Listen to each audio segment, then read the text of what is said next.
But today, we're going to do it all in 1 hour or one session and talk about what it means to live life as a Jew and what are the various steps or various, life cycles or just points of importance throughout the life. And and we're going to start, as we know, life starts at birth, at the beginning, at conception. Anyone has anything else? Conception. So we have three different votes. No one here agrees. Birth. Birth. Either way, in Jewish philosophy, life starts before conception. Mm-hmm. This is the only. We have a radical belief. We're so radical. Not life begins before conception. Either way, the Talmud tells us a lot of information what happens before conception. And obviously, when we talk about the Talmud giving us information, does it give us needless information? Absolutely not. Thus, whenever we find out something interesting about what happens before life even begins, according to everyone, life does not begin before conception.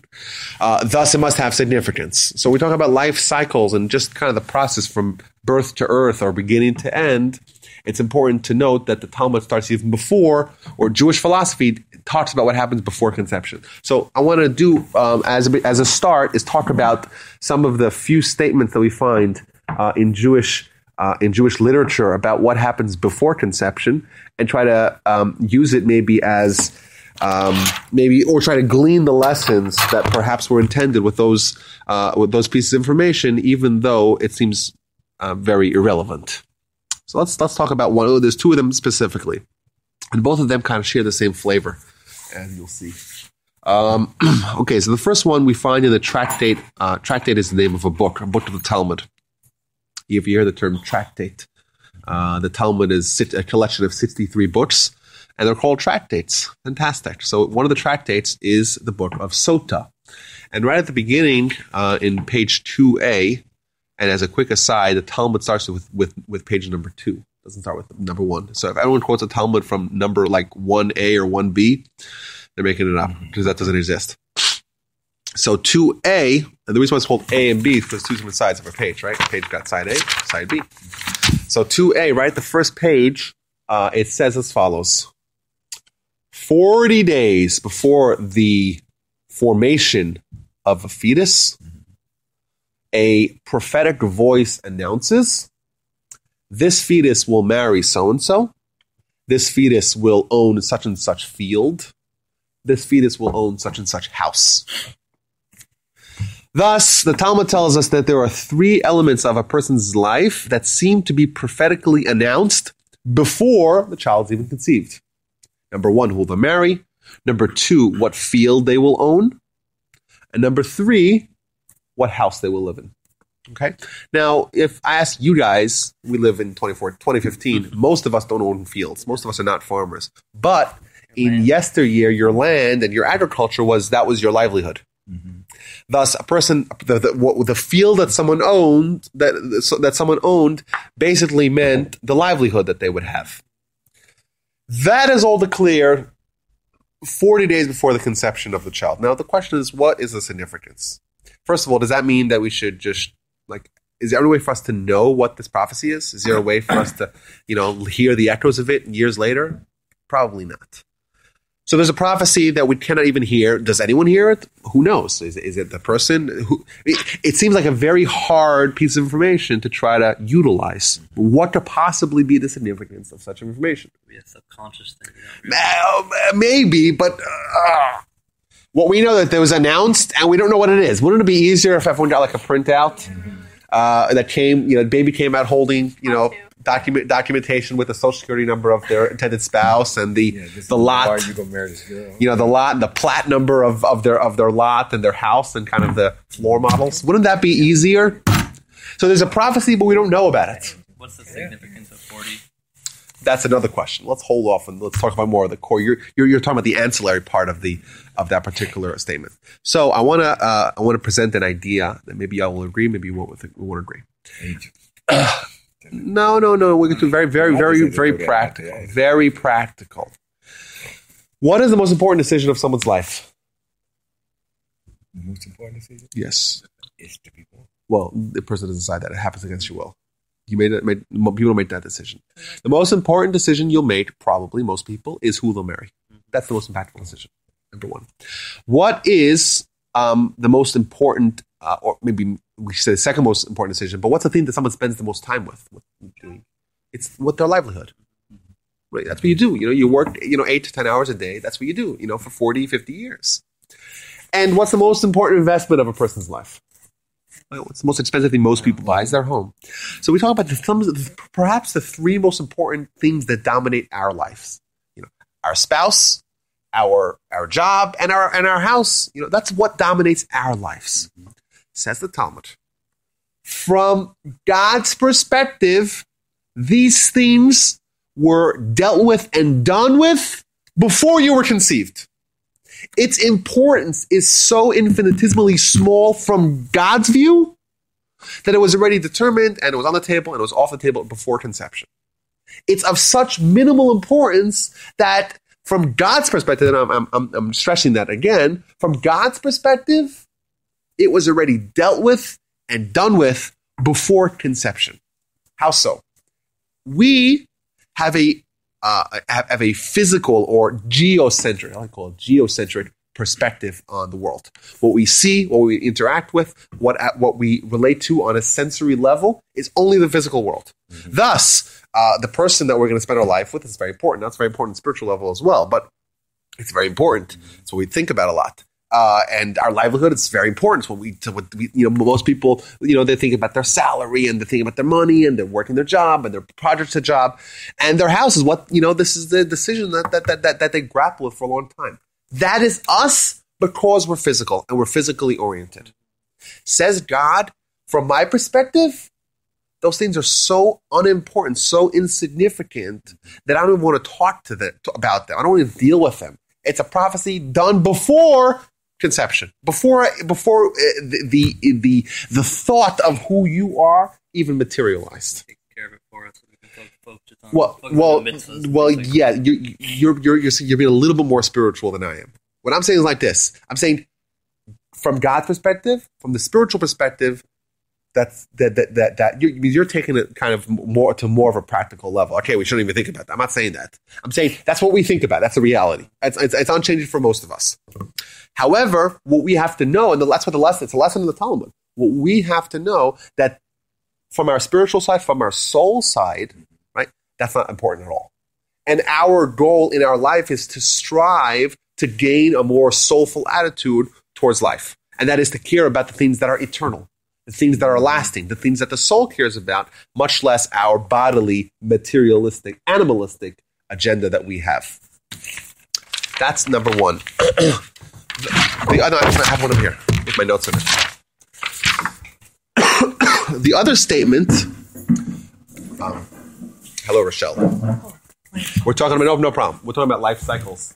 The other statement that we find in the Talmud that talks about before life, before conception, is as follows. This one here is a little bit more. It's got a little bit more visualization. It says as follows. I'm going to quote it, and if you ask me questions about things I don't know, either I'll make up an answer or I'll say I don't know. Most likely the latter. This is a quote from the Talmud in Nida, Tractate Nida. Nida is the very last of the 63 books, and it's from page 16b. And it says as follows.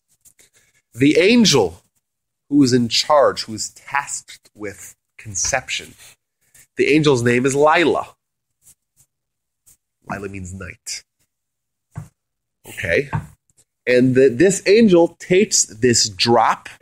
The drop is a reference to, it seems like it's a reference to the material that's going to contribute to life, and brings it and presents it in front of the Almighty and asks, quote, what does it ask? This drop, will it be intelligent? Will it be a chacham? Will it be wise? Or will it be silly? Will it be stupid? Right? Number one. Number two, will this drop be a rich person, wealthy, or poor? Number three, will this person be strong or weak? And all those three things are determined before conception, when it's still just a drop. Yes. However, whether the person will be righteous or wicked, that is not discussed. Concludes the Talmud, all is in the hands of heaven, aside from fear of heaven. Thus, once again, the Talmud says that something is determined before life begins. Will the person be wealthy or poor? Wealth. Will the person be intelligent or not so sharp? Not exactly the sharpest pencil in the cabinet, what did they say? Or the brightest light bulb, the brightest bulb in the room?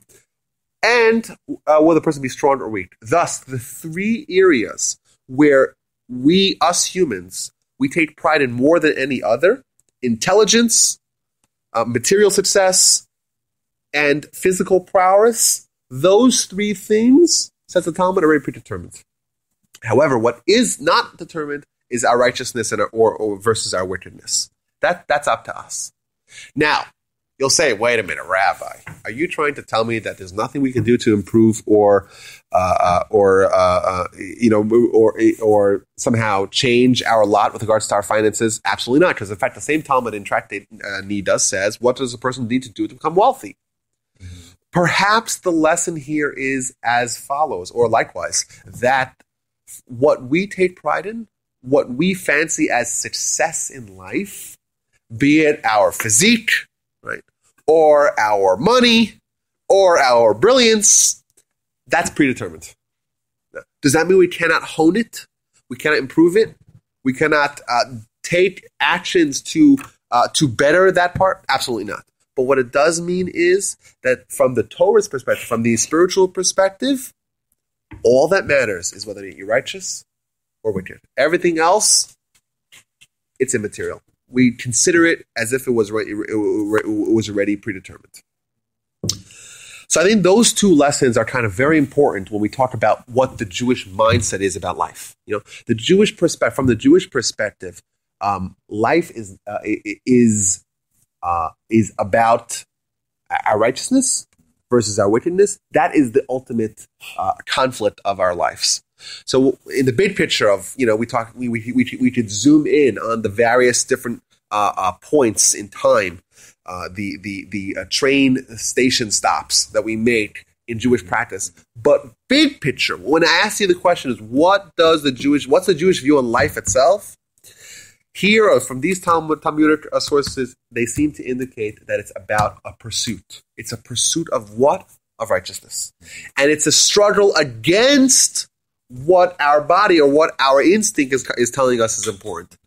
Right? Are the questions of, what's our livelihood? What money? The pursuit of wealth, of intellectual achievements, all those things, not so important. So would that go back to the birthright? A lot, some of what you're just saying. What birthright? The birthright of a boy before he's born. I mean, before he's consumed.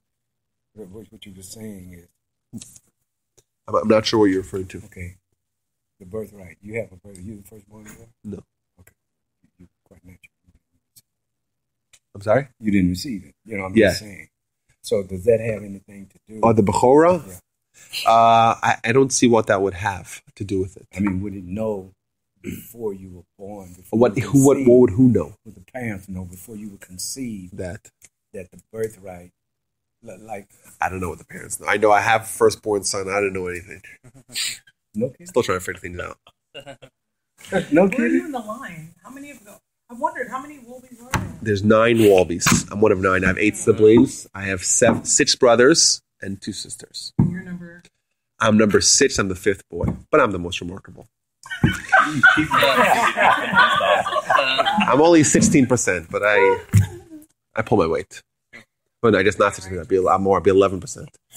Well, I say that because of the land that he gets. Yeah. So that's the law of inheritance. The law of inheritance. The firstborn son only gets inheritance. Now, the inheritance of sons versus daughters, the daughters get support versus the son getting inheritance. So if there's only enough money for one, the daughter would get it. That determined before That's not just determined beforehand. That's just the reality. Whoever's the firstborn, you don't have to be the angel or the prophet to figure that out. Who's the oldest child, right? Right.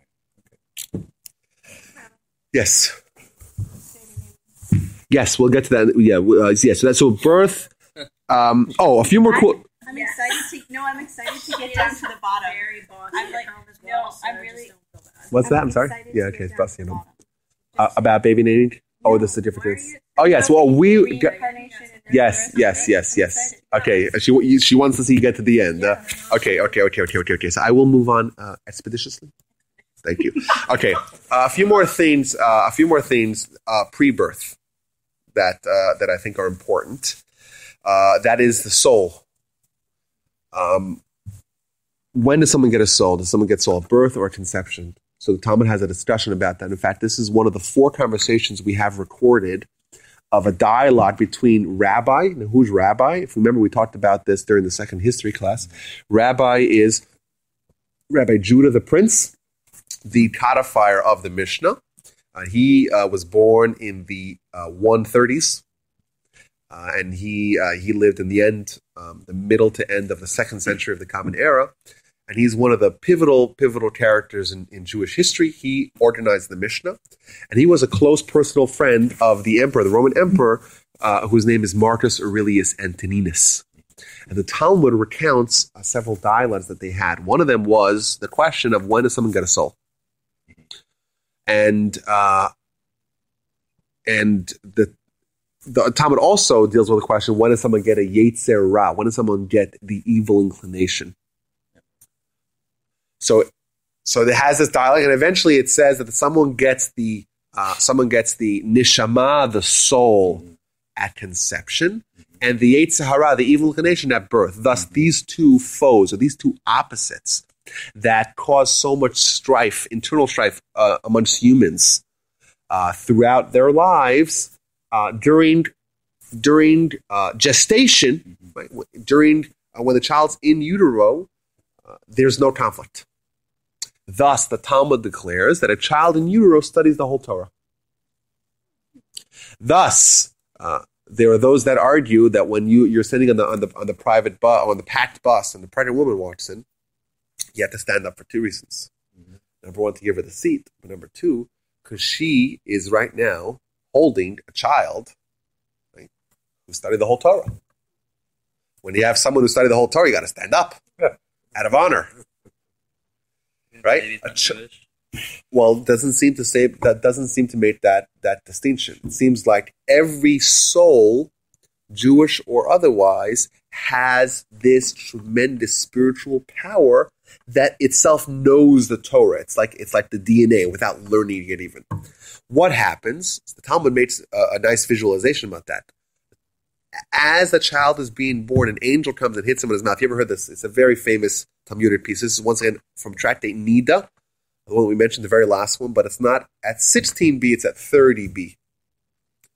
And it tells us what happens to the child as the child's being born. And it says that an angel comes and smacks him on the mouth. So there are those that say that this little indentation that us humans have on our top of our lip is because of the angel smacking us so hard. Oh, that's why we get it. That's nonsense, because I think they do these ultrasounds where they see the child and the child has it already. Either way, that's what it says. What happens means what happens. Child has the soul, but does not have the influence of the evil inclination.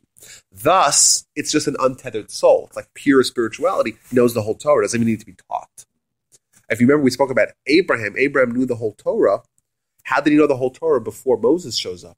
Because he tapped into the power. He was able to dig deep and to uncover the soul in its full, unhindered potential, to remove the influence of the evil inclination, thus to restore it to the state of the child in utero, and thus to have the whole Torah innately. As the child is about to be born, they get slapped upon them the evil inclination, the forces of the evil inclination, and voila, they forget it. Not because it disappeared, but now it's covered by a mountain of influence that's deleterious to Torah study, right? That's the evil inclination. And we could argue that the goal of our lives is to try to restore that order wherein the power of the soul shines forth once again, child knows the whole Torah once again. Pretty powerful. And I want to say one more quick thing before birth, if I may. I assure you we'll get to the end today, even if it means skipping like lots of things. Yes. I said this is a 2-part class. I know. We'll do it. I'll skip some stuff. Like adulthood responsibility. Responsibility is not for our generation. Skip that. So it says as follows, just a very poignant statement. The last thing that happens to the child in utero is they make him swear. They make the child swear. Right before he's going to get the influence of the evil inclination, they make him swear as follows. You should know that the soul is pure and as pure as the angels and as and God on the same pedestal. Right? And you have to preserve it in its purity. Otherwise, you're going to lose it. Strive to be righteous. And even if the entire world tells you, oh, you're righteous, don't let it get to your head. Right? You should still think that you have room to improve. That's it. If we were to distill our life's mission, it would be preserve the purity of our soul. Don't let it be influenced by this new power that's going to be shoved upon it, the evil inclination. And that's it. And even if we think we did that, everyone in the world tells us we're righteous, we should still consider ourselves somewhat wicked. We still have room to improve. Don't get complacent. Don't take your foot off the pedal. Birth, baby naming. Now, what's the significance of baby naming? So there's this rumor, I don't know, I've heard it so many times, but I've never seen it actually sourced anywhere, that these parents have prophecy when it comes to naming a child. I don't know, man. We just picked, we have 4 children, we just picked names. I didn't feel any inspiration. I guess in retrospect, you kind of think, why do we think of those names? Well, it's just, maybe there is something to it. Either way, the significance of names is very important. It's very important to give children Jewish names. Rashi tells us, I think it's a midrash, that asks the question, in what merit did the Jews have that enabled them to get this wonderful exodus from Egypt? We know the Jewish people, their spiritual state when they were in Egypt was rather low. They weren't doing mitzvahs, they were idolaters, comparable to the Egyptians. What gives? Why did they merit to have such a miraculous exodus from Egypt? So it says 3 things. It says that they didn't change their names, they didn't change their clothes, and they didn't change their language. Now, the significance of these 3 things, it seems bizarre. Okay, so they had Jewish names. They were called Yankel and Shmerel instead of, Bob and, Jason, right? Well, so what? Who cares? Is there a mitzvah in the Torah to have a Jewish name? No. Does the Torah give us a dress code? What's a Jewish dress? Is it the big hats that they wear nowadays? What does it even mean? The language, is there a mitzvah to speak Hebrew? Does it Hebrew? What's the significance? And that it's so significant. This is the merit of the Jewish people, that they merited to leave Egypt in such a miraculous fashion. Very, very interesting statement. So I want to propose, once again, proposition, that perhaps what the lesson is as follows. When the Jewish people were in Egypt, indeed, they sinned, and they fell to a low spiritual level that made them, indeed, from their actions, from their behavior, not worthy of redemption. However, they maintained a strong Jewish identity. They maintained, they were culturally Jewish, and as defined by things as superficial as a name. Have a Jewish name. You're a little bit different. You dress a little bit different. You speak a little bit different. You're not totally like everyone else. You still maintain, I'm Jewish. That's the last frontier. When a Jew drops everything, no more practice, nothing, but they still maintain a Jewish identity, they still have Jewish pride, they still walk around carrying, I'm Jewish, I'm a little bit different. Even if it's only manifest in superficial matters, they're still Jewish. And if they're still Jewish, there's always hope for them to come back. Once a Jew loses even that delicate and seemingly insignificant feeling of being Jewish and a certain pride and identity of Jewish, well, then they can't be redeemed. Thus, when we name our kid, we name the kid with a Jewish name. And we say, despite what we are and where we're holding in life and what we're doing in life. And, perhaps we're living lives as Jews that maybe, need more encouragement to be more active in their Judaism. Still, we're giving the child a Jewish name. And maybe we'll call them by their secular name and whatever. They have a Jewish name. They have a Jewish identity. It's very, very important. And not only that, we talk about the rest of the Jewish child growing up. It should be something that they know. I met Jews. They didn't know they were Jewish. I have a friend of mine, a student / friend, whatever, in Israel. And he grew up in Lebanon. And he grew up like as I think he was a Lebanese Christian. But he was Jewish. He didn't convert anything like that. He was just a straight up Jew. He didn't know till much later. And then he found out somehow, and he had a remarkable journey back to Judaism. So it's important for Jewish parents to ensure that their children know they're Jewish and know perhaps even what that means and try to live life as a Jew. Okay, let's move on here. Shalom Zachar. As we mentioned, Shalom Zachar is the party that is made. There's a traditional party made. The first Friday night, bless you, first Friday night after a baby boy is born. Now, why baby boy? Baby boy, not a baby girl. Why this blessing at all? Because of, if y'all remember, we just mentioned that a child in utero knows the whole Torah. They're born, they forget the whole Torah. Can you imagine, what would life be like for someone who had $1 billion and lost it all overnight, and now has $0 and has to go to the unemployment line? That person would be in such mourning. They'd be at risk. They'd be on the suicide hotline on the speed dial. Right? That's what it would be. So the child had the whole Torah.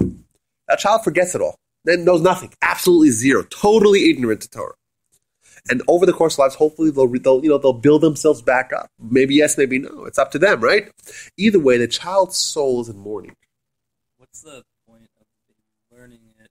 I know he forgets it. Is it to instill basic subconscious values? That's one reason, but the way I presented that idea, it's not just about learning; it's a reality. It's just this reality. If an untethered soul is going to know it, doesn't need to learn anything. And it's exactly because it has that same purity and the same pedestal as God and the angels. But yes, there are many people when they come back to Torah and they kind of feel like they've been there. It's kind of a deja vu moment. Like when you have a dream about something and you're actually in this situation, oh, good, I've been here before. I don't know if you guys have that. It happens to me sometimes. Mm-hmm. Oh no, I've been here before. Let's not think about that too much. We don't know where to go with it. But that's what kind of happens to people. They study Torah and they're like, whoa, it sounds vaguely familiar. So there is that element. But also, it's easier to come back to something you've known before, even if you don't remember that you've known it before. But when the child forgets it, they need to have comforting. Thus, they make this party. Now, a girl, women typically don't study Torah in the same manner as men. Thus, the party is in a slightly different, more celebratory manner. Either way, another important idea that we see that every milestone in a Jewish life, or every milestone in our life, has to have part and parcel with that, a celebration and appreciation and gratitude for that. Thus, when something good happens to you, right, we say thank you. In Jewish practice, there's a mitzvah to say a blessing every time you use the restroom. Right? Now, that can happen many times a day. Depends what the size of your bladder is. Right? And we take it for granted. Until, hopefully it should never happen to us, but until you can't do it or, you need help doing that. And then you're like, then you stop taking it for granted. Because we have such a vast network within our bodies. Your body's able to consume something and it could separate all the good and all the positive and the minerals and vitamins and whatnot. And that it takes into the body for nourishment. Then the waste it just sends out, and it's all seamless. It's all integrated and never needs to be fixed until it does. But we take it for granted. And even something as inconsequential, at least in our minds, inconsequential as going to use the restroom, Jewish life, Jewish practice, Jewish teachings tells us, stop, appreciate it. How much more so? Baby's born. What a delight. What a miracle. if you were just an alien dropped in on a parachute into this world, and you wouldn't believe it, how does this contribute to a new baby fully functioning with all the organs and the intelligence and the personality, and that's just insane. Something like that is a cause for celebration, a celebration of appreciation to the Almighty. Circumcision. So there's a mitzvah in the Torah, one of the very first mitzvahs, to circumcise young boys. Now, there's a problem with it, because when we're doing circumcision, we're essentially saying that the child is brought to this world almost perfect, but not perfect. There is a flaw that the child has that needs to be rectified. It's as if the Almighty kind of, just didn't do a full job. And indeed, that's a problem, but it's actually true.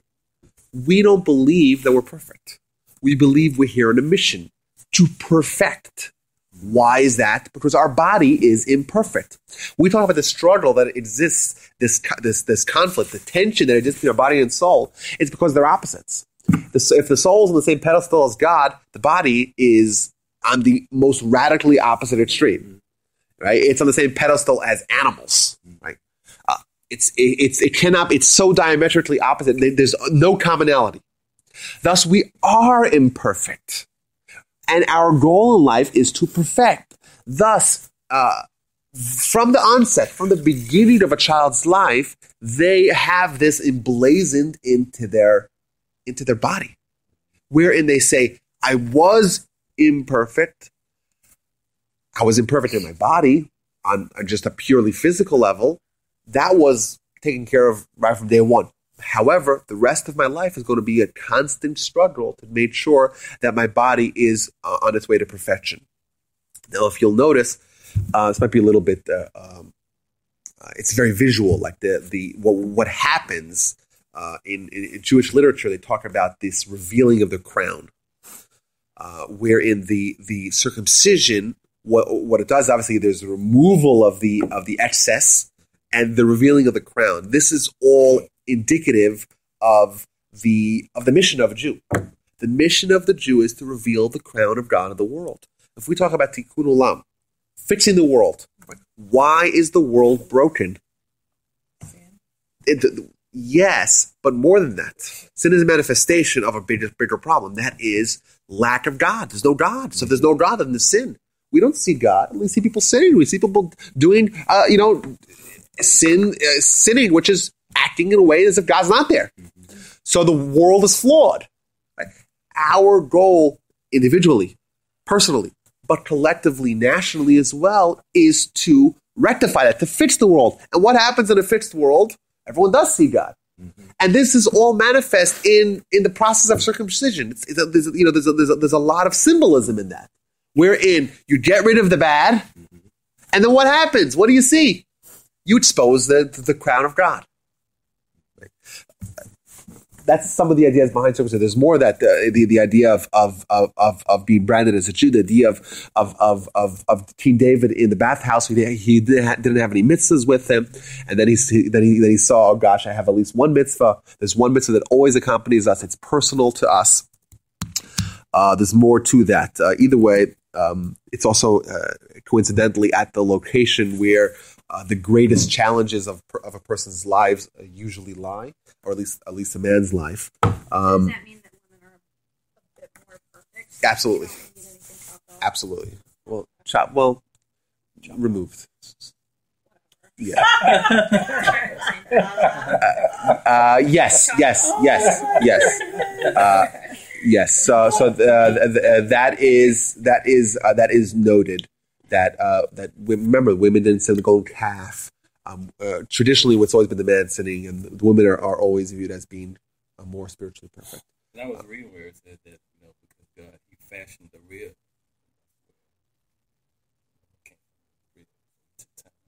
Yeah, and made sure it's perfect. Okay, Pidyon Ben. So, firstborn son, who's the first of the mother's exiting the mother's womb, is going to have what's called opinion of ben. Now, if the woman has had an abortion before, or if a child's born in a C-section, this wouldn't apply. Also, won't apply if the mother or the father are descendants of Kohanes or Levis. So, like we did not have an opportunity for opinion of ben because my wife's father is a Levi or a Levi. So both of them have to be Israelites. So it's almost we'd say probably like 20% of firstborns qualify. Well, 20% is still a lot. 20% of a lot of Jews. Yeah, It's like 1 in 4. 1 of 5. Or 1 of 4, whatever. It might be 25%. Who knows? So it has to be a firstborn son. Now, and what happens? They have to be redeemed, as if they belong to God, so to speak, and you got to buy them back with cash. If he's a really bratty kid from day one, you say, maybe I'll hold off. Let me make the decision later. Now, why is that? So the reason behind this is that the firstborn son has a greater spiritual sensitivity. If you noted, the last of the 10 plagues were the death of the firstborn. Why the firstborn died? Right? There was a certain spark or a certain exposure of spirituality that only if you had the spiritual antennae to pick it up would you actually feel it. Right? Most people didn't have that same wavelength. Thus, the firstborn, they were able to perceive it. They couldn't handle it. They died. The firstborn of the Jews were saved. It's not like that they were able to contain it. They were saved. And they were consecrated as being spiritual. Fast forward to the golden calf. Golden calf, there's sin, and then there is one remarkable group that does not participate in the sin. That's the Kohanes. And then the spiritual leadership of the Jewish people and the men of cloth of the Jewish people are transformed from the firstborn of every family to the family of the Kohanes. So therefore, essentially, every firstborn boy is supposed to belong to God's service. Right? Just that they're not belong to God's service, to have for the self to be bought back. But that's the idea behind it. But if the family is from Israel, from a Kohen or a Levi, they don't have to participate in that. So that's that. A lot of people find out that they're firstborns and they needed to be bought back, but they never were bought back. And then when they're 25, they do it. There's no end point. If someone finds out about this when they're 98, then they participate in that as well. And that's not so expensive. It's 5 gold coins. So you take 5 silver dollars and good to go. Okay, so if you know any Jews that are firstborn boys whose parents did not, I know I have a friend of mine from Cleveland. He was a firstborn. Then he had to call up his mom, and he only found out about this when he was like 28. He had to call up his mom. He's like, "Mom, I have some more questions. Like, did you ever have an abortion, or did you? Was I born, or any like miscarriages?" I could never. Is that hilarious? And she's like, "No, okay, fine. I need to be by myself." First, he explained it to her. It wasn't as crass, but it's still a funny conversation. Okay, let's fast forward to Upsharon. So Upsharon is a custom. Remember, what preceded was mitzvahs. The bris that's a mitzvah of the Torah. It's a commandment of the Torah. It's not optional, right? It's mandatory.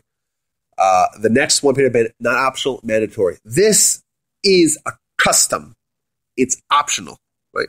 You may have the custom, you may not have the custom. What this is that you leave. If you ever see a little boy, a Jewish boy with long hair, right? It's adorable, right? But they may be a boy. Don't be so sure that I know I have 3 sons, and my oldest 2 were confused. Oh, she is adorable. Well, actually, she is a he. And yeah, it doesn't happen with a name like Akiva to the Southwest representative that I spoke to yesterday. Oh, he said he confused her as a girl. Like, what's her confirmation number? No, actually, that her is a boy. Look at him.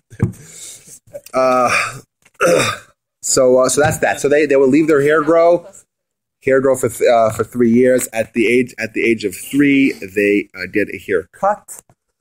There's lots of meaning behind it. Let's skip that. Either way, there is something to it. There's meaning behind it, but with the orla and whatnot. But it's not a mitzvah; it's a custom. We good? Simplified. It has to do with a tree. Now, man is compared to a tree, but a fruit-bearing tree with the mitzvah the first 3 years to not consume the fruits of the tree. If a tree is planted in Israel, it's called orla. So that's the idea behind it, the custom.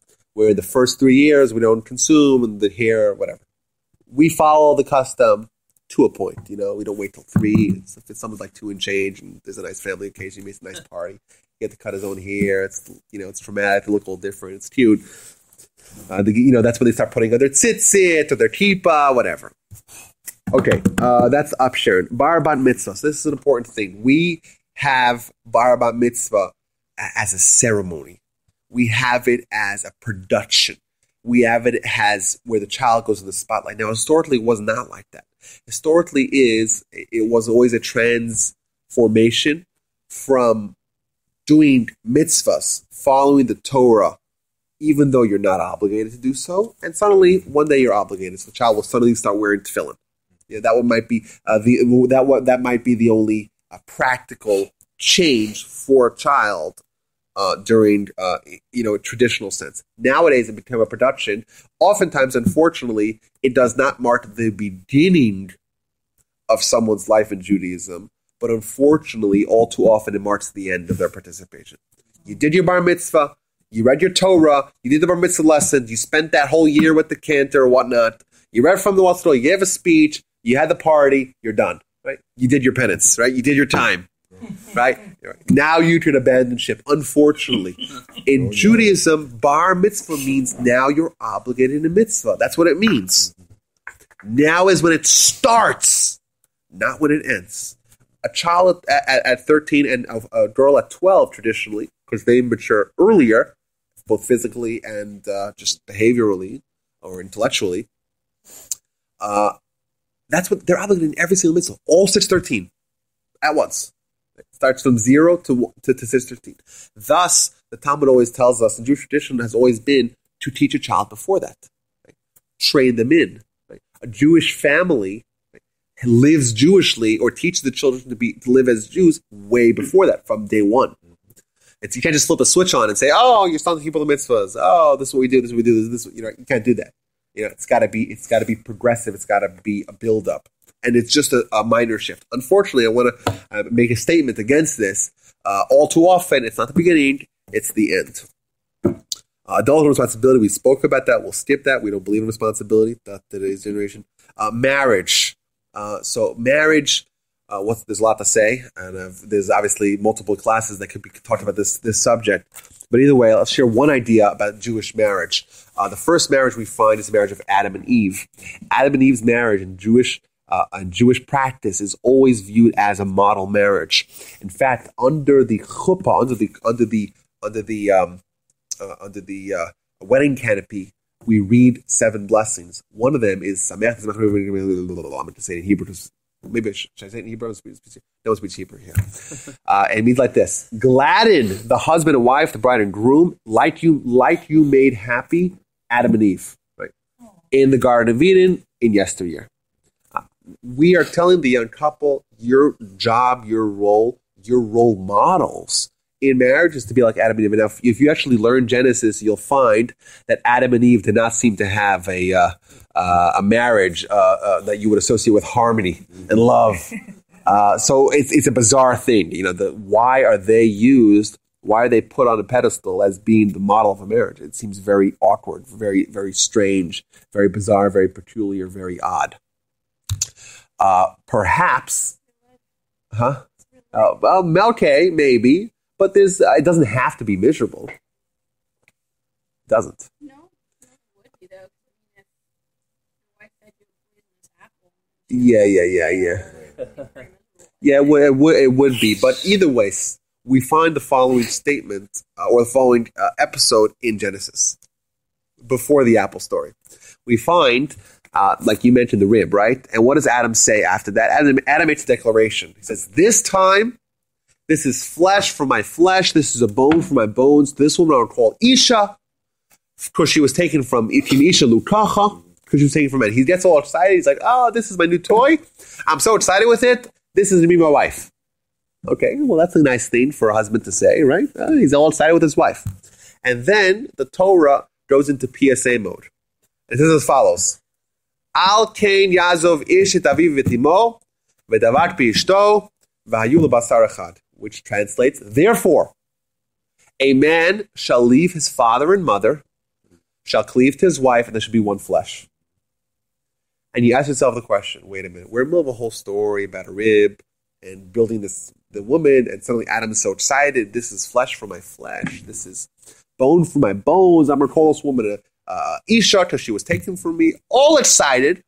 And what's the punchline? Therefore, who are you talking to? You're talking to us, the reader. A man shall leave his father and his mother. Okay, move out of the basement. Got that. Cleave to his wife. And there should be one flesh. How does this possibly fit in? Like, what is the flow here? It seems to be out of place. Maybe this should be on, the 10 commandments, the 10 suggestions. How to have a happy marriage, leave your parents, move out of the basement. Okay, it's probably a good idea. You don't want to have too much sparring with, your wife with your mother. It's not a good idea, right? Cleave to your wife. Okay, makes sense, right? You get involved and become one flesh. Perhaps what the Talmud is, what the Torah is saying is as follows. Adam and Eve demonstrate the one most important quality that's going to make or break every marriage. What did Adam declare? This time, this is flesh from my flesh. This is bones from my bones. This is the woman that I want. But he makes this is me. That's what he's saying. This is me. The Torah is telling us that for a marriage to work, that must be the attitude. This is me. We are no longer two separate entities with two identities, with two perceptions and everything in life. We're one. I know this sounds cliche. It sounds like a platitude. You've heard this before, okay? But there's a deep lesson behind it. Leave your father and your mother. What if you already left your father when you've been independent since you were 18? Right? What if you're not living with your parents? It means much more than that. It means you have to craft a new identity. All of us, from day one, we started life with our parents. And we lived our individual life, individual aside from our spouse. We have our thoughts on things. We have our perceptions on life. Every one of a myriad of 1,000 or 1,000,000 different situations or issues in life, we have our perspective. We have to leave our father and mother. I'm making quotation marks for those listening online. Right? We have to abandon that. Marriage is going to take a little bit of compromise. A little bit of going away from something we're comfortable with, our father and mother. Cleave to our spouse and become one flesh. Who demonstrated this more than Adam and Eve, who were indeed from the same flesh? Flesh of my flesh, bone of my bone. And what happens? Every marriage, at the beginning of the marriage, under the wedding canopy, what do we tell the husband and wife, the bride and groom? You guys, you should know, you're starting this off wonderful. It's a process of integration. This is not going to be easy because compromise is never easy. Because compromise means denying yourself something. You're going to have to deny yourself. What? Not something small, something very big. Something which encompasses all of what you are, your identity, your father and mother, what you grew up with in life. Because in order to create something new, a new union, a new singular, unified union, you have to abandon the old one. You have to leave your father and mother, cleave to your wife and become one flesh. Indeed, Adam and Eve did not have a hunky-dory, harmonious marriage. They thought it was ugly. Right? Too long, don't read, where they say TLDR. Right? That's what it was, right? It didn't seem to be as pleasant maybe as you would like. However, there was one quality that they demonstrated that we all have to model our marriages after. Adam and Eve, the attitude, flesh for my flesh, bone for my bone, that is the attitude that we have to have when we get married. So if you are not ready for that, you're not ready for marriage. If you're not ready to abandon something, you have to give up something, you're not ready for marriage. Because in order to create a single unit, a single entity, one marriage, you have to abandon separate identities. Yes, you could live in separate, you can have separate TV remotes and separate bedrooms and separate cars and separate bank accounts and separate lives. That is possible. And that does work, right? It does work. but it's not a marriage. It's not a marriage. I was going to say, whose marriage works like Yeah. that? Yeah. A lot of marriages, unfortunately, do work like that. And even though they're married, but they're not really married. Yeah. So that's a nice idea. Now, the wedding process, bedeking, chuppah, rin, yichud, that's, we'll skip all of those. But that's part of the wedding process. I don't know whether it's even put in here. Laws of family purity, that is very interesting. Let's talk about that, guys. We'll still get to the end, I assure you. Family purity. So, there is a mitzvah in the Torah that when a woman is menstruating, the husband and groom do not sleep with each other. Not only that, there are many restrictions of the relationship between a husband and wife during that time. So, I don't want to give you guys all the details. This could be a whole other class. What are the exact details of the laws that govern that? The Torah laws that govern the status of a husband and wife during this period. Either way, if you account for the average women's cycle of being about 28 to 30 days, about 12 to 13 of those days, they have a very radically different relationship than the rest of the time. And that creates a certain ebb and flow or a certain rhythm to Jewish marriages. Now, you'll say, wait a minute. Once again, the Torah seems to go put on its pleasure-denying hat. And that's a legitimate argument. Because indeed, the Torah is telling us this is something you cannot do at this time. But the Torah is no stranger to doing that. The Torah tells us a lot of pleasures we cannot indulge in. Chief among them is cheeseburgers. And I've never had a cheeseburger. From what I've heard, they're pretty good. The idea of cheese and meat doesn't jive well with me. Maybe because I've never had it. Either way, it seems like it's a pleasure people enjoy, but the Torah says no. Lots of pleasures. The Torah says no. The Torah says what you could do in Shabbat, for example. Very exhaustive mitzvahs of what restrictions will I do, what will I not do in Shabbat. So that's not a foreign idea. However, like all the other pleasure restrictions in the Torah, the result makes you better off than you would have been otherwise. Why? Despite the fact that the Torah tells you that you cannot sleep with your spouse during this time, what actually results is a much more balanced, a much more healthier, and much more enduring marriage physically, intimately. Why is that? Because numerous studies, I have 4 studies in my notes that I can share with you if you're so interested. And I give a whole class about this, so it's more details. But as to the regression that happens in the bedroom life of married people, where the frequency and of how often they're sleeping with each other and the excitement that they each express in that part of their relationship decreases precipitously from the beginning of the marriage to till 10 years later, 20 years later, 100 years later. Why? It seems likely that because they do not have that same they don't have the same excitement. It's not as exciting as day one, right? It becomes monotonous, becomes something that is done out of habit. Thus, they lose the excitement, and the relationship oftentimes follows where this part of the relationship doesn't work, and that leads to other things, and infidelity, and sexual boredom, and divorce. That happens a lot. Says the Talmud. This is the fact the Talmud declares this. Back to Tractate Nida, this one 31b, it says as follows: why did the Almighty say that there should be this break from intercourse throughout the month? So that way, so the husband and wife don't get sick of each other. Simple. That's what would happen otherwise. And there are many studies to back that up.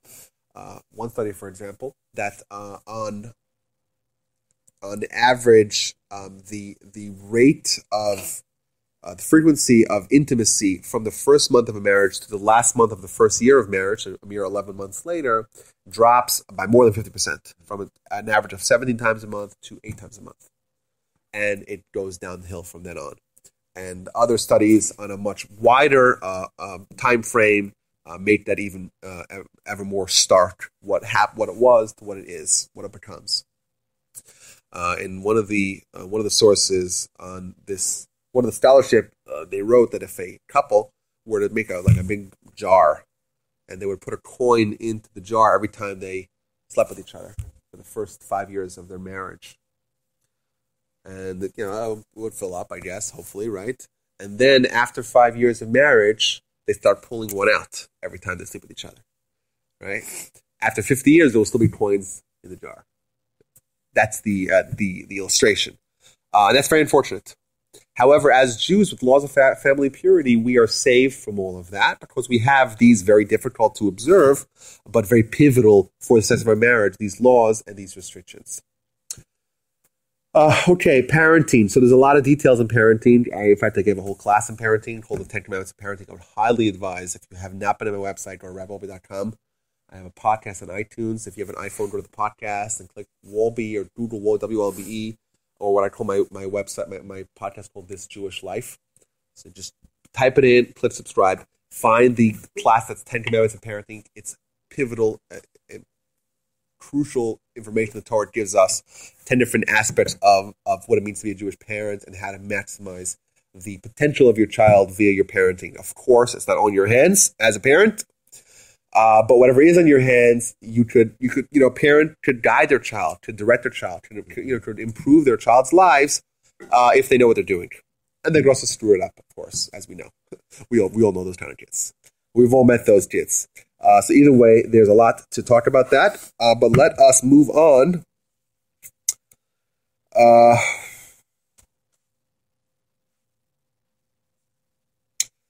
Raising children as well. We know we talked about that as well. The importance of instilling Jewish values and Jewish practice from early on. Death is coming. It's coming for all of us. Don't rush it. Is that what you're telling? I'm sorry? Don't rush it. No, Yes. Put your seatbelt on. And put your phone off while you drive. And in life, there's life. We're skipping all of life itself. But life itself, it's about that mission that we talked about. Living life for a purpose. Living life for a mission. Grandparenting. Okay, that's like parenting without all the hassles.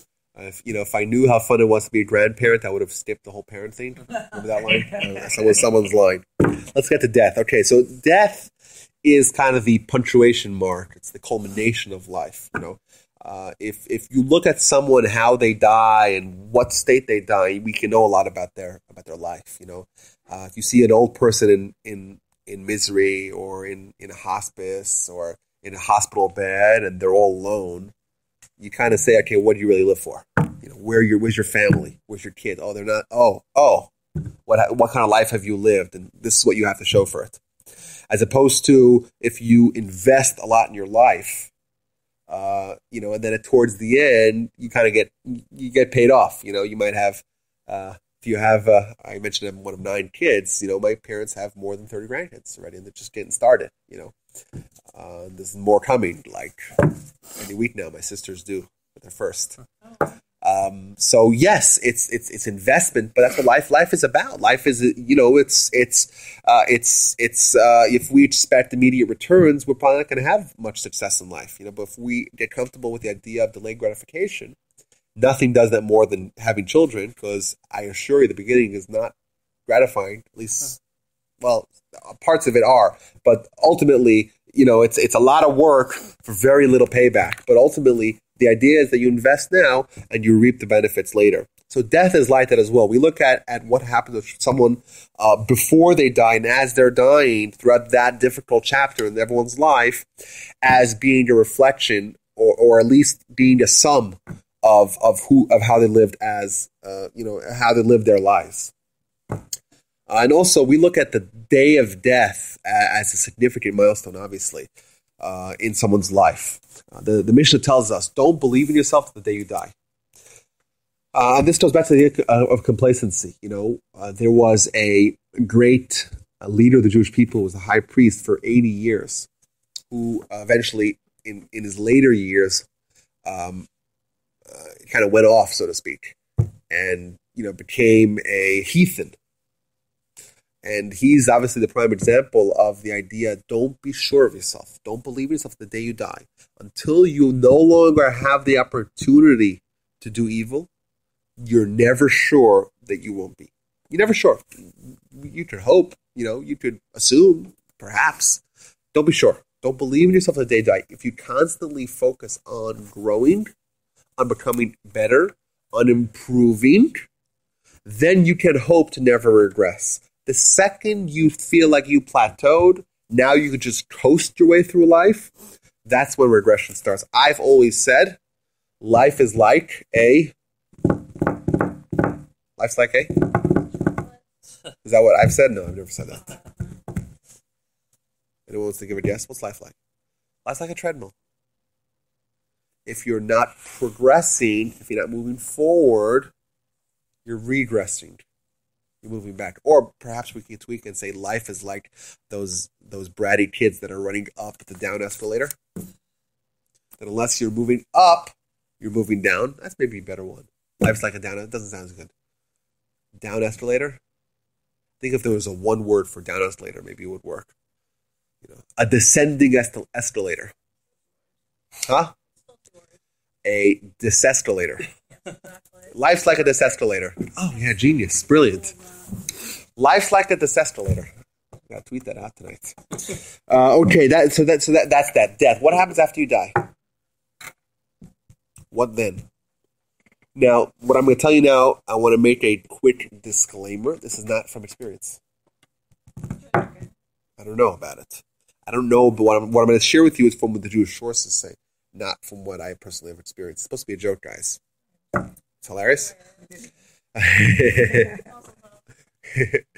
Okay, so when someone dies, so first importantly, what happens over here with the dead body? So death by definition is separation of soul and body. The soul is the software to the body's hardware. Right? The second you take the hardware, the software out of the hardware, you still have a phone. Right? You still have the physical vessel that incorporated the software, but it's useless. It starts rotting right away. So in that analogy, we take the soul as the spark, it's the energy, it's the software that makes the body work. Once you remove that, well, the software is no longer in the hardware is useless. It's a brick when you brick a phone. It's a term that I came very close to actually fulfilling in actuality with this phone. I tried to custom flash a custom ROM of Android. It was a disaster. Either way, if you call me, my phone just randomly hangs out in the middle. If that's because it's some shaky firmware, I think they call it. The fact that I don't know the actual name for what my phone is, that maybe will tell you why it's that state that it is. Either way, so what happens to the body? So Jewish philosophy, or Jewish law even, says that we have to bury it with buried as quickly as possible. Right? We don't believe in languishing over the dead body. Right? Dead body has to be buried, and the next of kin have to mourn. Nowadays, if a terrible tragedy happens, terrible, should never happen to any one of us or anyone that we know, of a child losing a parent, disaster. Right? What do you tell the child? What do you tell the kid? Right? All these questions. What do you do with the child? First thing that everyone does is they run to Toys R Us. Right? They run to Toys R Us and they get the kid something to make them forget about it. Let's give them the Xbox. Or let them, let them try to rehabilitate. And that's a mistake. I'm not saying don't buy your kids toys or don't buy kids. But it's a mistake. The attitude's a mistake. In Judaism, we say, we face tragedy. We address it. If someone dies, we mourn. There's a 7-day mourning in the Shiva. There's a 30-day mourning. There's an entire year of mourning where we say the Kaddish, where my wife's grandfather just passed away a couple of months ago at the age of 96. So throughout this year, there are laws of mourning for the entire year. For instance, one of the examples is that you cannot shave, not for a whole year, but for a minimum of 30 days. So if you ever see someone like an overgrown beard, that may be one of the reasons. Additionally, you don't buy new clothing for a year. You don't go to parties for a year. So you really address it seriously. What happens if you don't? You know what happens? The pain may be covered up, but it's dormant. It's there. It's there, and it's ripe for reemergence. Okay, so let's go back to the soul. Can I address that just a second? Sure. And the only reason I want to do that is because the pain, my mother was 91. Yeah. And she went to sleep in the home. Mm-hmm. I mean, she wasn't ill. Read, write, everything. That following week, she called and said, I was studying. She said, son, I thought I heard her. She said, son, I went down the hallway and I said, yeah, what's wrong, girl? I used to call her. I said, what's wrong, girl? She said, I'm down. I said, what can I do for you? She said, I want a cold glass of water. I went and got a cold glass of water, put an ice cube in it so she could hear it. I gave it to her. And I raised her head up. And I kissed her and I gave her water. And I laid down. I started to go out. She got out of bed. She said, okay. I sat there. She said, son, I'm dying. I said, well, I want you to go home and get you some rest. I said, because we had talked through life. I'm the only boy. You know? So we had talked through life that if anything happened to you first, then if I ever needed you, you would come back. You know, we went through that. I left first, and you needed me, I would come back. And my mother passed away, and I drew. Time my mother passed away, I was trying to get out of there. You know, I didn't want to see the last breath. I was trying to get out, let her head down. And before I could get out, I couldn't move. And I turned around and looked at her, and she said, and that was it. When she did that, I always said, because I was obedient to my mom, this was in 07. And whatever you all think about what I'm going to say, use your own opinion. I saw the spirit of her as she was lying down. It just rose up. It had no form. It was just like a cloud, a vapor, and it just went away. And so I went into the living room, and she loved the song, Great is Thy Faithfulness. And I played that on the piano for her because that was a song. And I said, hey, what? Now I'm saying I have no bad feeling. I have no memory of, and we did, she had the Jew funeral and everything, took her right on and, hauled her down, wrapped up and everything. And so, but I still don't feel bad. I still don't feel like, Okay, so the laws of mourning are laws, mm-hmm. and they're laws that are intended to create an atmosphere where mourning is possible. If someone doesn't, feels like their parents lived a full life, mm-hmm. and they have no regrets about that, and they don't miss them, or maybe they do miss them, but they're okay with that. That's okay.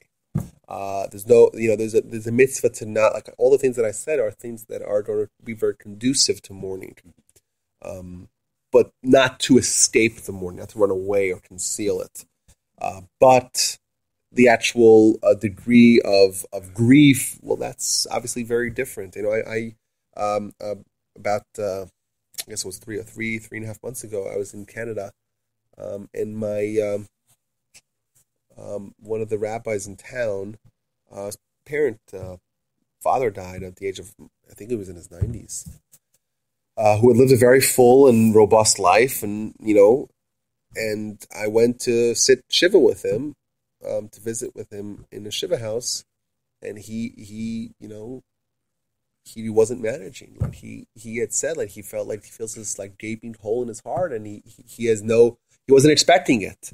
So I think everyone responds differently, and I think that's okay. But either way, the idea behind Jewish mourning is to mourn and to create the atmosphere where mourning is possible.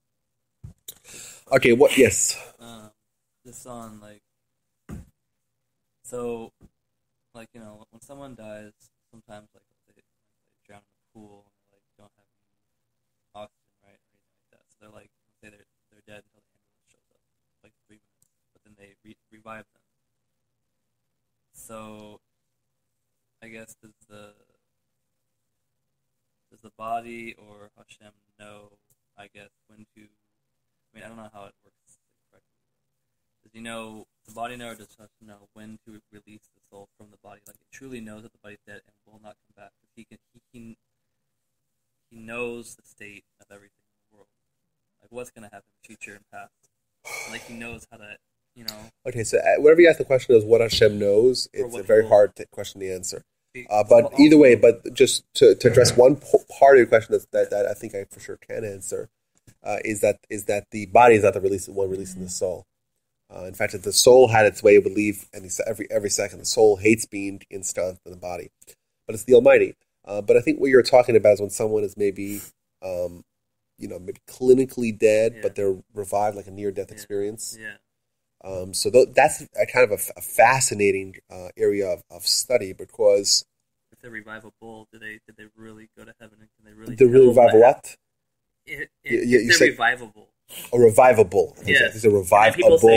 Right. Like I'm thinking of like this big bull who's like, oh, Betsy died or whatever, Barney died. No, but people say, I saw heaven, right? I saw this and that. Yeah. So listen, I'm not an expert about this. I know a lot of people do kind of talk about this area as being some sort of like a way to kind of separate soul and body, and then get some sort of consciousness of an untethered soul.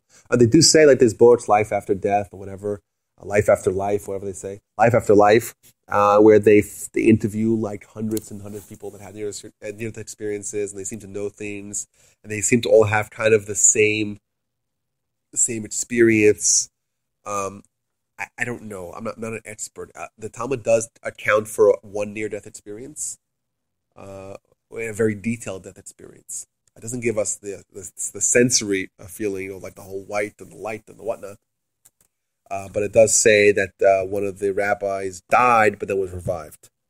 And he did come with a story of what he saw on a much deeper level, not just like on a superficial level. It's very, very interesting narrative in the Talmud. It just seems like, that's happened to so many people.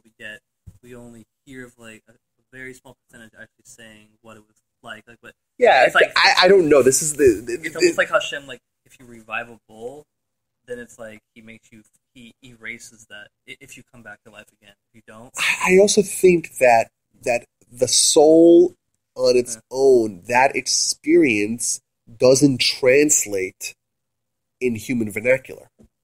Just like I would tell you to try to think of another color. You can't if you haven't experienced it. Yeah. And if someone was blind, God forbid, you can't describe to them what color's like. It's something right. So we talk about not too bright. It's a different wavelength. So unless you've actually experienced it and you have the tools of conveyance, you have the vernacular, you have overlapping experience. It's not easy. So that's why I think even if a soul does experience something, it won't translate necessarily if the soul has now the tools of the body. So I don't know. The correct answer, I think, is this might be an instance where the correct answer is I don't know. I've heard from doctors before. It's like when the people think they've seen like heaven until their souls are completely really in heaven, that they might have seen like their brains like losing whatever like blood or oxygen, so that it tricks them. They're not really in heaven until that until they're truly. Yeah, I don't. That's why I don't know. I think that's the right. But I do know that there have been cases where the soul has had, or at least the person in some way has knowledge of information that they could not have known. Like some particulars about the operating room that they were lying upon, or stuff that were happening elsewhere outside the building. So that's something which I'm not trying to deny the veracity of, or reject or repudiate in any way. I'm just saying I don't know. I think it's interesting. I think maybe it warrants further examination. But as I'll say, when it comes to their experiences, we do have one recorded in the Talmud. So, and there it's very detailed and specific and deep ideas, not just, experiential ideas. Okay, so what happens to the body? So I'm going to do this quickly because it could be its whole other class, and if I spend time on it as a whole class, we'll be here till at least 10 o'clock. But I'm not going to run through it, but I'm not going to do it with as much detail as I would have otherwise, okay? If y'all want some supplements, you go to rabbi.com. You go, what happens after you die? What happens after you die? And I think I gave at least 1 or 2 classes on that subject. Interesting. Yeah. Google it. Yeah. Okay, so we have world to come, questions of heaven, hell, reincarnation, resurrection. So it seems like one of three things can happen after you die. It's very important here, the chronology, because it's all one hodgepodge. When someone dies, one of three things can happen to them. Two of them are good, one of them is not good. However, I want to tell you guys that the thing that is not good, we might think is actually the best. The best option in our minds might be actually the worst option. Option number 1 and 2 are both good. And what we call them loosely as heaven and hell. Both of them are fantastic places to go. Heaven and hell have different names, but the Gehenom, it's important for us to not take it at face value. I haven't said loosely translated because we have preconceived notions as what that means. But as I loosely translated as heaven, we talk about the Garden of Eden or paradise. That's one place, and Gehenna or purgatory or whatever, hell might be the other place. Those are both very good places to go. And the worst place to go is what's called reincarnation. For the soul to be reintroduced. Now, reincarnation, that also has a lot of baggage associated with that word. But what it does mean is that the soul is reinserted into another body. Now, a soul and a body are opposites. Souls and bodies do not like each other. They are not friends. It's not harmonious. There's disunity amongst the soul and the body. Okay? The soul hates the body. The body is really the antithesis of a soul. Thus, once the soul is out of the body, it's liberated. It's freed from prison.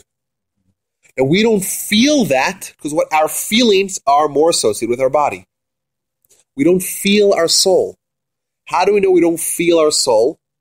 Because when we eat matzah, we feel like we're chewing crackers. We don't feel like we're in Egypt witnessing 10 miraculous plagues. We don't feel that. Our soul feels that. What we feel is crackers. Right? So our soul cannot stand our body. Our body cannot stand, our body is really the opposite of our soul. Right? Our soul hates being here. Right? We all have souls within ourselves that are all seeking nothing more than to be taken out of this tormenting bond that it has with our body. Okay? Does our soul like being our body? Yes or no? An unequivocal no. Thus, death, big picture, death is a bad thing because it's a loss of opportunity. But for our soul, it's finally a gasp of air after being right. It's freedom. That's why the worst option is to once again be put back in prison. It's like you finally made it out of a 30-year sentence in the worst prison in America, or a 75-year sentence, and you get out. And you go stand in front of the tribunal and say, you know what? Another 75-year sentence. That's the worst option. Reincarnation. I don't like the word. Let's say reinsertion into another body. That's the worst option. The best option is where a soul emerges from the body completely unsullied, completely untarnished, completely unblemished, and perfect, hearkening back to the child before he's born. As we mentioned, he makes him swear that you will preserve the soul in its purity. If the soul emerges in its purity, completely untainted, by a 75-year stint in a body, it goes to what's called paradise, or Gan Eden, or Garden of Eden, or heaven, or whatever word you want to say, which I like to call a glorified waiting room. It's a wonderful place to wait. It's got all the amenities. But it's still a waiting room. It's not an end destination. Right. That's the best option. The second best option is where the soul completed its mission. However, it has some blemishes. It means it's not totally pure. It has some taint and some sully, some stench of sin, and that needs to be purified.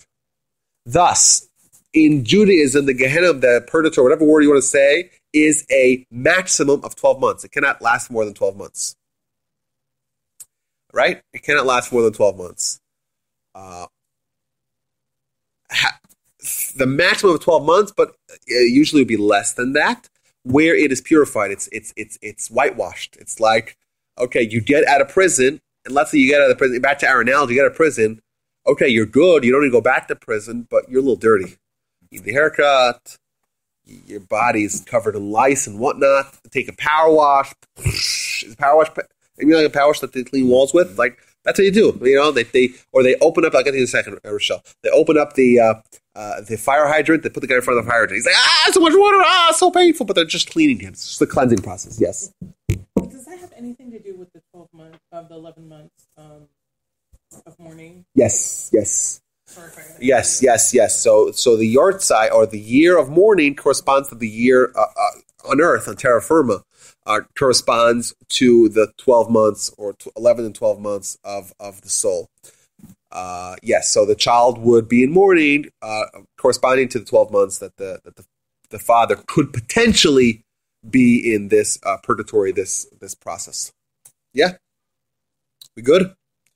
That's why it's good, but it's also not as good as it could have potentially been. The best option is you're removed from prison, you're clean, you look good, you're good. Then you moved over to where the clean people go. That's right, glorified waiting room. Now, if you have to go back to prison, right, you have to do the whole process you got to start from the beginning. And once again, the guy says, and we're warning you again, your soul is pure. Right?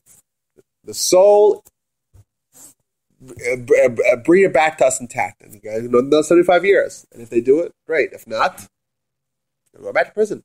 Is there a limit? Well, there's, I don't know, maybe, hopefully. But it seems like there's a reduction. The soul's smaller, it's less powerful. The way I like to visualize it, now I have no proof to this, but this is just a visualization that I have, that imagine the soul emerges with so many blemishes, okay, but it's brought back into the world as pure again, right?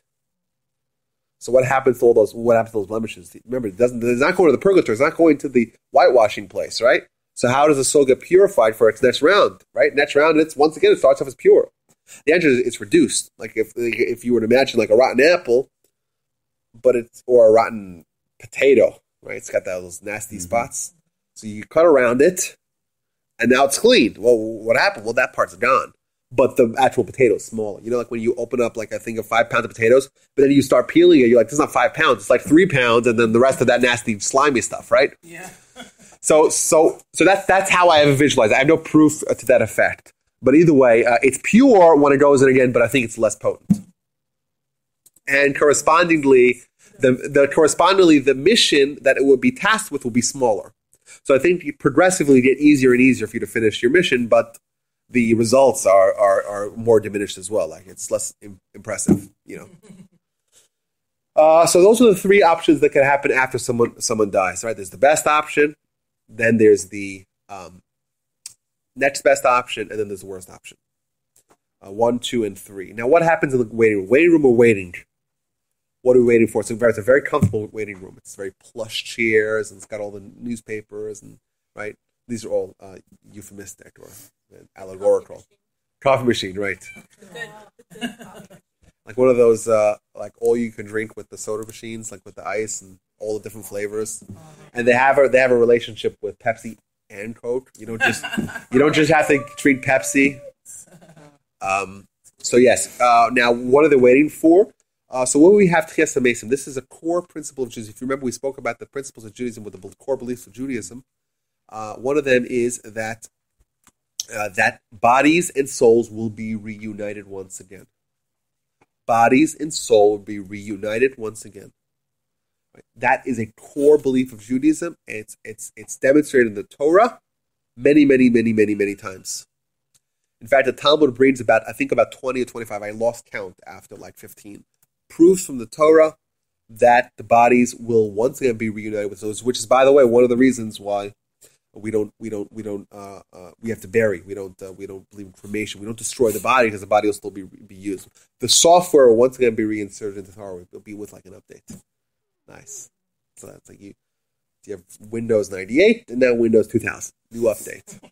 We're just continuing the the analogy.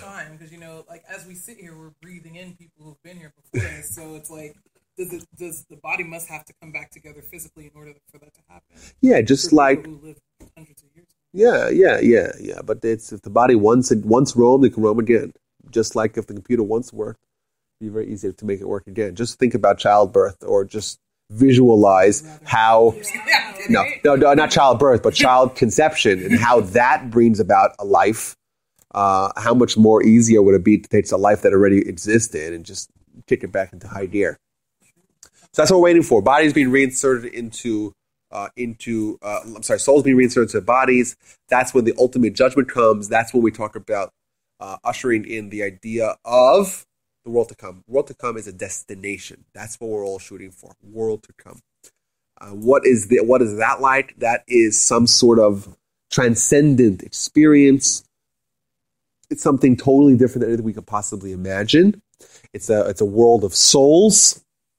It's the end game for us humans. Hopefully we'll all get there. The Talmud says, all of Israel has a portion of what to come. Righteous Gentiles also could have a portion of what to come, which is again different. Our religion is different than all other religions.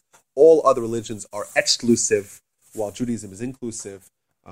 Christianity does not allow anyone who does not believe in JC or forever be damned. Right? That's what they say. So the Muslims, or Islam. That's funny. Laughing at my expense. I think you just melded two words that meant the same thing together. No, I said Islams. It's like saying the Judaisms is. Judaisms is. So they believe that you either are Dar al-Islam or Dar al-Harb, either with us or against us. You a nation of Islam, nation of sword. In Judaism, we say, the righteous of the Gentiles have a portion of the world to come. You don't have to be Jewish to be good, although it's a lot easier to be good when you're Jewish, because it's easier to have a certain eternal nature and makeup of your reality. So that's that. That's what happens after you die, and that's what we're all looking for. This ultimate end game of Tchiyat Metim, body being resold into the soul, the judgment, and the final end game is going to be what we call the world to come, this transcendent experience that hopefully we will also, all of us, be able to partake in. That's that. Life cycles, birth to earth and beyond. That was perfect. Thank you. I have one suggestion. Don't be mad at me. Under marriage, y'all left out a ketubah.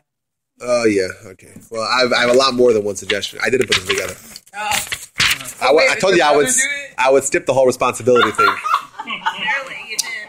And I would talk a lot more pre-birth and whatever. Either way, that's that. Yeah, thank you. I appreciate that.